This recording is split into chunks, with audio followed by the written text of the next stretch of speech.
as I pilot this beast around corners, you can feel its heft. You do get some body roll, but it isn't a sports car. If you're trying to drive this like a sports car, you're definitely going to realize very quickly it ain't one. Hey gearheads, and welcome to Garage Talk. I'm Corey, and this is the ultimate in luxury from the Nissan Motor Corporation. This is, of course, the all-new 2025 INFINITI QX80 in their top autograph trim. What separates this from the last Century model we tested out? Can it compete against the likes of the Cadillac Escalade, which is the sales leader? And would I spend or recommend you spend $113,000 on this vehicle, with the brand's future kind of in limbo with Nissan's recent announcement of a merger with Honda? All that and more. Stay tuned.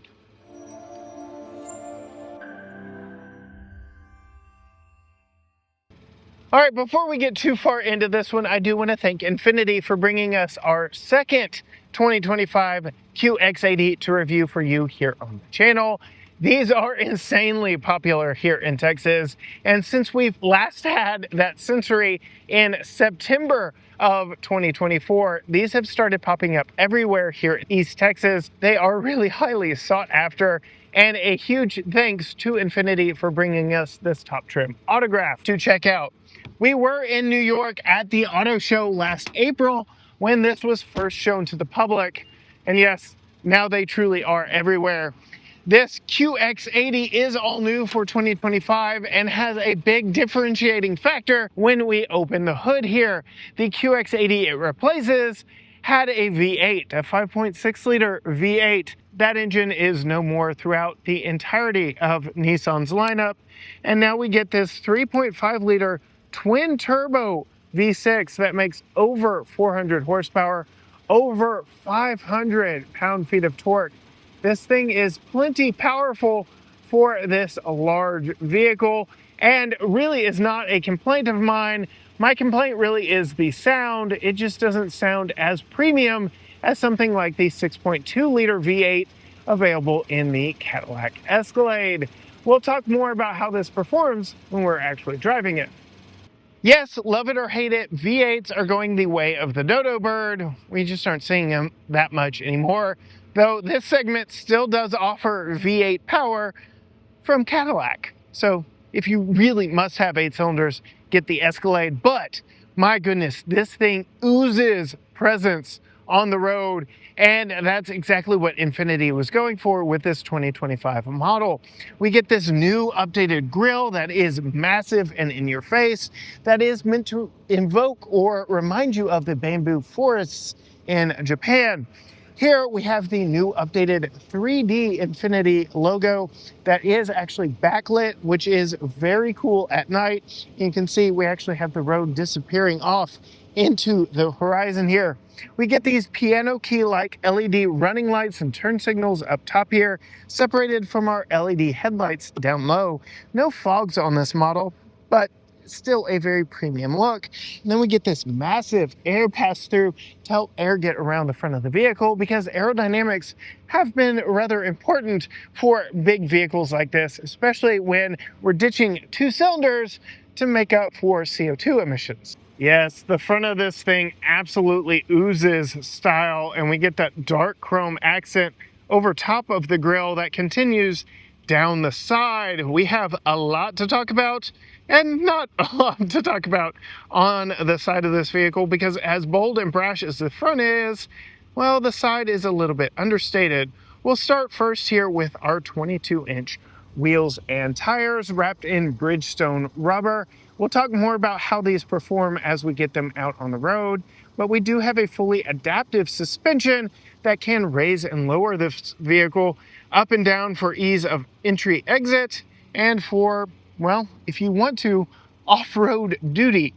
As we pull around to the full profile on this, you can see there really isn't too much going on. Very clean, very simple lines down the body side. We do get that fender vent up front, trimmed in dark chrome. We get the dark chrome strip that runs down just under the window line, and a black roof that separates it even more so from the gray bodywork on this one. Really does have a premium look all the way around. This dark chrome, though, as we've noticed on Genesis products that use it, does show a lot of your body oils. So just know that if you go around touching it.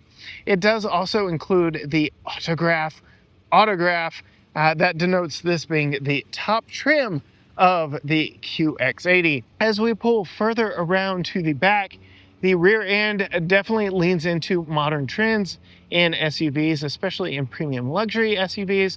No Infiniti logo back here. We get the Infiniti name spelled out under those piano key LED full width taillights back in the back, running lights and the such. Very clean look back here as well. You cannot see the rear view camera. You cannot see the rear wiper, all of which is tucked nicely up under here. So this is our rear wiper down here, and our rear camera is actually mounted behind the glass. It does give this a very clean look back in the back. We even don't get any exposed or cutouts for the exhaust, though you can see it is down there on the right side. As we approach it, we can get into the Infiniti QX80 by pushing that button right there. Power operated hatch does give you access to the limited cargo space, and I mean limited. This definitely does not compete on cargo space with the Escalade, but does compete more with the Lexus LX, both of which are Japanese derived vehicles that prioritize comfort and space on the inside versus cargo space. But we do get this handy partition, the shelf, that does make the most of the vertical space back here. So the numbers on screen right now really do reflect using this cargo divider as a means of getting more cargo space back here. We do get this branded cooler back here. This was in the last model we had. But if you do need some more space back here, Infiniti does have you taken care of, because we have power fold and reclining third row seats, 60/40. You can see we have top tethers all the way across, but now we have decent amounts of space back here in the back. And really, I do believe the shopper of this vehicle, especially this autograph trim, really is going to leave the seats down more often than not. If you need even more than that, you have a power fold second row set of captain's chairs that fold down nice and neatly, but you do have a full center console that does kind of protrude into the overall cargo space. And I would put the passenger side down, except Tucker's car seat is already installed. I do like how you can put all of those up from the back of the vehicle. The Cadillac Escalade second row seats will power fold and collapse on you, but you're going to have to go around to the side to pick them back up. This really is more premium in that aspect. And then we do have a power open and close button right here on the hatch. The hatch does open decent for me at 5'10", but you can see, yeah, it is a little on the low side for such a big vehicle. I did mention we do have an adjustable height suspension, so you can lift the entire vehicle, but then that changes your load and height and stuff like that. So all of that just needs to be taken into consideration depending on how you plan on using your QX80. Before we get in this one, I do want to show you the key. It is Infiniti's new key. It's a plastic key. It's not too premium, but it is proximity, so you can keep it in your pocket, your purse, wherever you need to, though you can deploy a physical key if you have to. We have remote start, lock, unlock, hatch release, and a panic button, all of which you don't necessarily need. So like I said, you can just keep it in your pocket, your purse. We'll go ahead and lock it because that does power fold the mirrors and get the, if I weren't so close to it, the door handles to retract. There they go for a nice clean body side. That is actually what it looks like when you're driving. Nice flush door handles, but as you approach the vehicle, they do present themselves. To unlock the vehicle, I just tap on the back of the door handle. The mirrors present themselves, and I can do that from all four doors, which I really like. As we open the doors, we are welcomed into luxury here with the leather, the wood, the metal. All the accents and materials in here are very premium. We even get perforated leather here on the door panels. I really like this deep kind of Merlot-like red. All the accents throughout. You can see we have two-person memory for both front seats in this, so driver and passenger get seat memory. We have all our mirror and window controls here. You can power fold those mirrors in, express up down on all four windows with a window lockout, a little bit of storage here, a little bit of storage there, fully adjustable seat with four-way lumbar, adjustable bolsters, and a quick access button for the massage. Let's take a minute to just appreciate the floor mats, the carpet in here. Just the thick pile on these really elevates the whole experience, as do these seats. They have been very comfortable for us on our trips to and from Dallas. You can see we've got autographed into, embossed into the seats here. And we have our Klipsch reference sound system with speakers here in the headrest.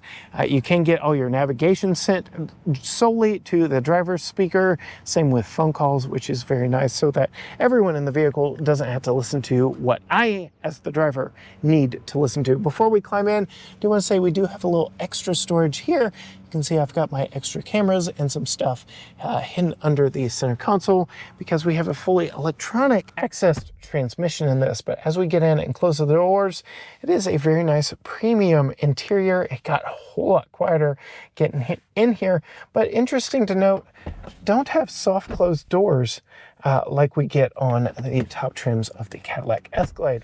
But we will go ahead and close that, put our foot on the brake, push the engine start button, let the 3.5 liter spin up, and then you can see all the electronics come alive and welcome me into my INFINITI QX80. You can see we get nice dual screens here with just a little bit of a divide here, but a nice clean cohesive look. I'm going to go ahead and hit the home button here so you can see kind of that horizon-like look that they've got displayed on it. Here is the most cleaned up interpretation of the design. I don't know, I feel like this overall look is going to age poorly over the years, but it is fairly clean, not too cluttered. So you let me know down in the comments. I will go ahead and say while we're on this screen here, there are some cool add-ons that we have here in this autograph that we did not have in the Sensory model.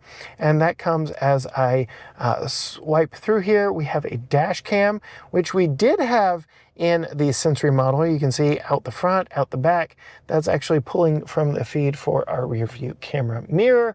But that is very nice. I can take a photo, I can record an event, but what we didn't have on our Sensory is this inside view from a camera right up here. So you can see, hello. But yes, now I have a view inside the vehicle looking at all the seats.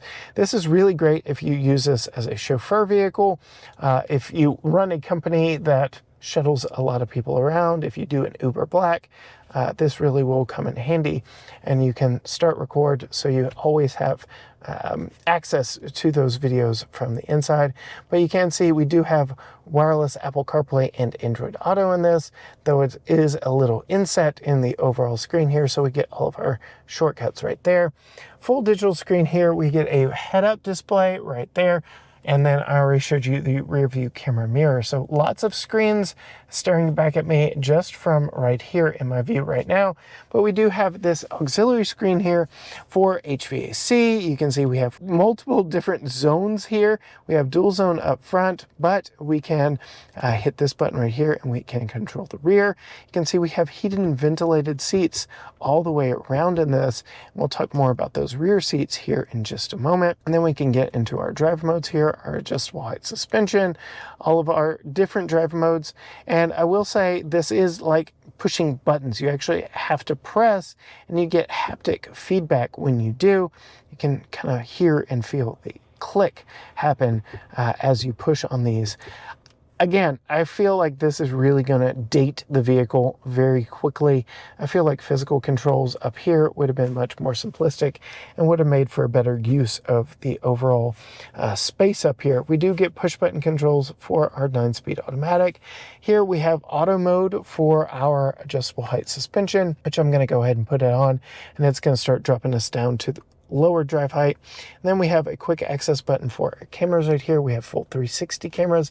They're crisp and clear. We get multiple different views around, including our front corners right there, a full wide shot right there, a view through the vehicle, which is really very cool, and then 3D. So this isn't quite like what we get in some Genesis products where you can pan around at leisure, but you have some preset spots that you can pan around a 3D version of your vehicle, and you can just hit the camera button, page through those if you don't want to touch the screen. But I think this really does make good use of that screen real estate. Here behind the steering wheel, the single spoke or dual spoke, however you want to look at it, you have multiple different screen layouts right here, different information that you can show behind the steering wheel, including your CarPlay, stuff like that. And you can actually control both this screen over here and the driver information screen from this little pad right here with the roller wheel. Lots going on. You do get ProPilot Assist here in this particular model, and all that is controlled right there. We get a few buttons over my left knee, your hatch, your auto start stop, your lane keep, stuff such as that, auto hold in traffic, and then your electronic parking brake. So very nice, very cleaned up, though I just worry about how this is going to age. We do get some interior ambient lighting that we can customize, some ambient lighting behind INFINITI here, nice padded section up front here. As we move further back, we have a hidden compartment with a Qi wireless charger and our USB-C cord. Ports here in this panel, we get 2 cup holders under this panel. And then under our center console, we actually have a cooler here in this model, a cool box. We use this to keep some stuff fresh for us on our road trip when we first got this. I already showed you the storage down there. We do have some sunglass storage up here. Then we have a nice panoramic sunroof up above me. This being the autograph model does have some LED lighting underneath the tracks that kind of points up. Gives you a nice premium look in the evening and at night. Very nice, very roomy. I've got plenty of room underneath my suede headliner up here. I like it a lot. It has been very comfortable, especially with the massage seats on. Let's go ahead and pop out of the front seat here and get into the back 2 rows in this. You can see the vehicle did lower itself down, and I don't know, it kind of gives minivan-esque vibes thanks to its clean exterior styling, and it's a low setting position here. I don't know, you let me know in the comments, but these rear doors do open up nice and wide. We have those fixed in place running boards, making it very easy to get in and out, especially now that it's lower. But you can see all the same materials and designs back here on the rear doors. No built-in sunshades, which could have come in handy nice on our road trip. And then fully power second row seats, though we don't get any lumbar on this. You can see we have lower latch points for putting in a child safety seat. We have autograph embossed there on the seat back, and just a nice overall design to the seats. We get those nice carpeted floor mats back here and a nice B-pillar mounted handle, making it very easy to climb in and sit behind myself. Plenty of legroom for me here in this one, sitting behind myself. It is a little bit of theater-like seating, so I am sitting up a little bit higher, closer to this suede ceiling headliner. Very nice adjustable seats here. I am all the way back right now, and I will show you storage. No storage here, but we have some storage down underneath the center console here with some ambient lighting in it. We've got 2 cup holders here, which is nice, and a full center console here also, which is nice. Nice full center console here with another screen. So we have our climate control, so we can control it from here without having to reach around, or we can reach up here. You can see heated and ventilated seats back here as well, which I really like. We can hit the home button, heated and ventilated seats, seat adjustment, so you can move it without having to reach down the side, and swipe over here, seat massage. So I can actually turn a seat massage on and change exactly how through 3 different modes. I get a massage. I really do like the refreshing massage on this one, but you can adjust speed and intensity. You can do all of that for the right seat as well. So very comfortable seats here in the second row. We did not get massage seats. We did not get this full center console on the Sensory model, and these seats absolutely put to shame the second row seats in a Cadillac Escalade. Escalades only get heated outboard seats. We get heated, ventilated, power massaging seats here in the QX80, and as you can see, plenty of room to boot. We even get a little bit of USB-C and cigarette lighter style power back here. So very nice second row seats. I'm going to go ahead and turn that off because now we're going to pop out and see what that third row is like, which we can access from this button right here. You push it until it beeps, and then the seat lifts up and moves out of the way. You can see this will allow you to get into the back seat even if you have a child seat in place, because the backrest stays in the same position you had it when you push the seat forward. You can see we still get those nice floor mounts back here in the third row. We are not sitting directly on the floor back here, which is nice, and I will go ahead and climb in to the third row, put that down. We get these headrests that you are going to want to lift up out of the way to sit back here, and yes, I have run out of headroom. My head is touching the suede headliner now, but it is a very nice back seat. I have an air vent right here. I've got handles, I've got lights, I've got power, I've got heat in the third row. So again, completely obliterating competition from Cadillac. The Escalade does not give third row passengers heated seats or reclining seats for that matter. So now with my seat reclined, I've got a little bit better headroom, but now my head's hitting back here. So this is probably more for shorter adults or children. Plenty usable. You can see my legroom is rather nice. We'll go ahead and allow this seat to come back to its furthest back position where it was. My feet go in between the rails right there. And yes, I've still got plenty of room back here at the sacrifice of the rear cargo space in this one.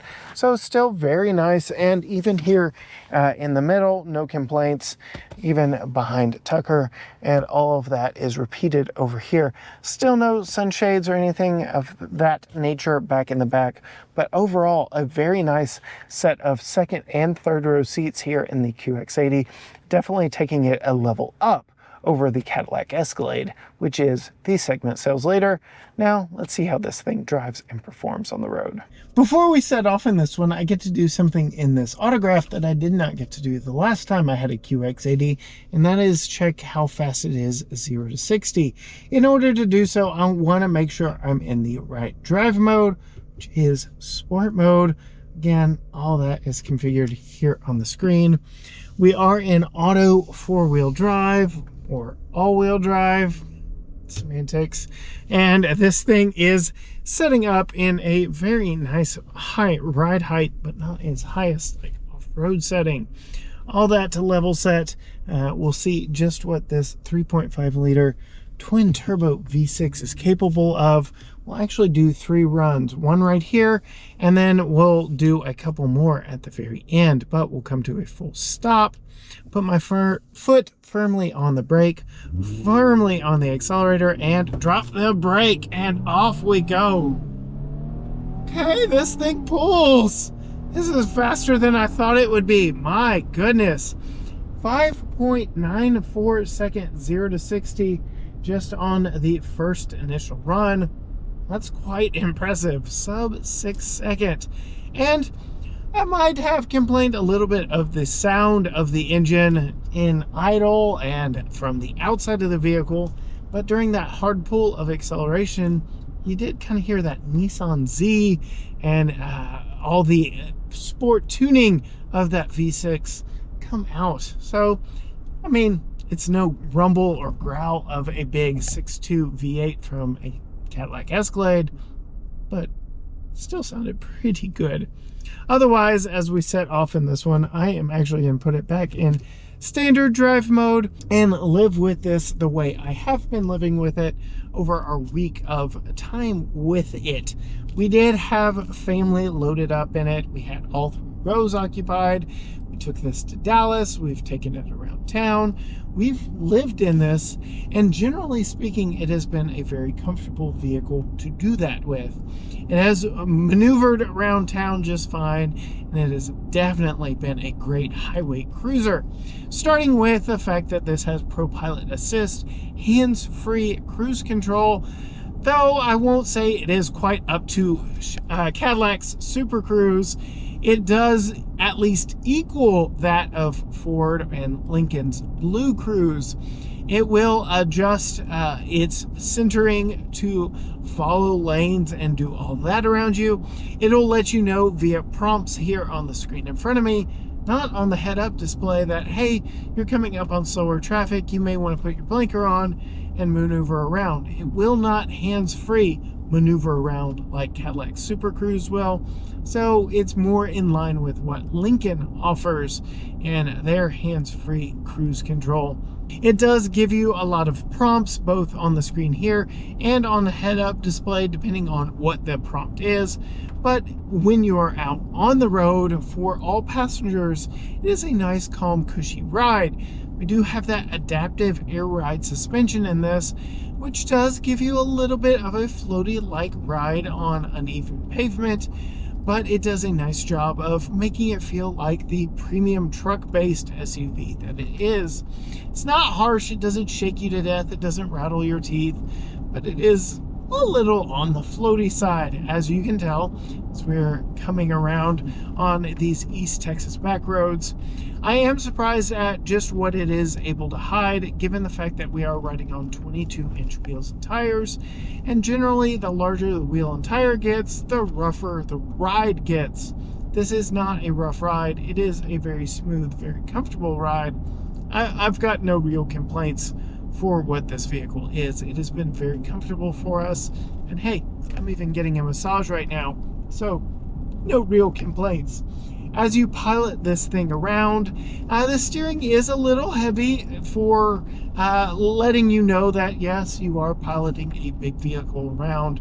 It is not heavy in the sense that you're going to be getting an arm workout trying to park this in a mall parking lot or take this through the school pickup line, but it is just a little heavier than something in a smaller, lighter vehicle would be. Woo! We get some bouncing there. Again, you can see what the suspension is doing here in this one. Generally speaking, though, visibility out of it is good. Power delivery is good. It has been a comfortable vehicle to pilot and putt around in, and given the adjustable height suspension on this, I really do feel like I'm sitting up above everyone else on the road. It's probably why these are so popular here in East Texas. It's a premium brand that not everybody has, that still gives you a commanding view over the road. All the big windows and mirrors all the way around me do mean I've got great visibility no matter where I am looking in this one. I am generally impressed with the overall visibility, and I already showed you the 360 cameras in this, how crisp and clear those are when they work. We've had a few hiccups where they aren't working quite as well as I'd hoped. The first time I tried backing into a spot, I could not get the cameras to come on. I don't know what happened, but ever since then, they've worked as advertised, so something was just up with it that first time around. As I pilot this beast around corners, you can feel its heft. You do get some body roll, but it isn't a sports car. If you're trying to drive this like a sports car, you're definitely going to realize very quickly it ain't one. But again, it is a very comfortable cruiser, soaking up the bumps very nicely. Power delivery. You already saw that 0 to 60 run in sport mode. We're going to do a couple more here in just a moment at the end, but generally speaking, driving this around town, the power is always there when I need it. That transmission isn't left hunting for gears. I've been generally very pleased with the powertrain from a driving perspective. It's just that sound at idle that sounds less than premium. that kind of makes me want to look at a Cadillac Escalade for its big mighty 6.2 V8. Though both vehicles are actually quite thirsty. I'll go ahead and put the estimated fuel economy numbers up on the screen. But yes, this thing is rather thirsty. We got around 19 mpg as we were driving this to and from Dallas, which is what the EPA estimates it at. But yeah, it's on the thirsty side, and it does take premium fuel. Just something to note if you are shopping for this $113,000 vehicle. It really does have all the features and amenities you would want, especially for second and third row passengers, really upping the ante over the Century model we previously tested and its biggest rival in that Cadillac Escalade. As we come to the end of our test road here, I will put it back in sport mode. We will come to a full stop and we will see exactly what this thing is capable of with 2 more 0 to 60 runs. Full on the brake, full on the accelerator, drop the brake, and my goodness, it does throw you back. I do like the sound of it under hard acceleration. It sounds nice and powerful. 6.37, so a little bit slower there, though we were going uphill a bit. Now we're going to turn around and go back the opposite direction, pointed downhill a little bit. I do suspect this will either be the best or second best run of the three, but we come to a full stop, full on the brake, full on the accelerator, and off we go. My goodness. Yes, this thing does throw you back. It is very quick. 6:18 there on our final run. So sub 6 seconds the first go round, just over 6 seconds the next few. I'd feel confident in saying if you needed to merge on the highway or avoid a less than ideal situation, 6 seconds 0 to 60 is very impressive for such a big, large vehicle. If you want to see what this has been like for our family, in family life, with Holly behind the wheel, with Tucker in the back seat, including a full install of his child safety seat, be sure and hit that subscribe button down below and ring the bell so you are notified when future videos drop from us. Find us on all social media channels: Facebook, Instagram, X, TikTok, Threads, YouTube, you name it. Everything is at GT Garage Talk, or you can go to gtgaragetalk.com where you will find links to all that we do, including our award-winning podcast. But as for me and this ultra luxurious INFINITI QX80 autograph, until next time, gearheads.